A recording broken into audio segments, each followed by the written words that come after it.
అంట. బుద్ధిహీనులు తమ హృదయంలో దేవుడు లేడని వాళ్ళు ప్రకటిస్తూ ఉంటారు.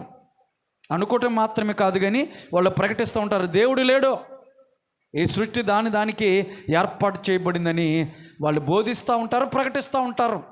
ఎవరు బుద్ధిహీనులు అని ఆలోచించగలిగితే బైబిల్ చదివిస్తుంది. ఎవరో తెలుసా?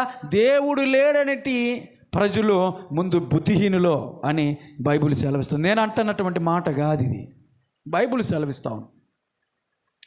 కొంతమంది దేవుడు ఉన్నాడని తెలుసు కూడా వాళ్ళు క్రియలు ఏ విధంగా ఉంటాయో తెలుసా? దేవుడు లేనట్టుగా వాళ్ళు ప్రవర్తిస్తూ ఉంటారు. దేవుడు ఉన్నాడని నమ్ముతారు, వాళ్ళు దేవుడు ఉన్నాడండి అంటారు, కానీ తిరిగి వాళ్ళ క్రియలన్నీ ఏ విధంగా ఉంటాయో తెలుసా? దేవుడు లేనట్టుగా ఉంటాయి వాళ్ళ ఆలోచనలు, వాళ్ళ మాటలు, వాళ్ళ పనులన్నీ కూడా. దేవుని సన్నిధిలోకి వస్తారు, సంఘములో ఉంటారు, ప్రార్థన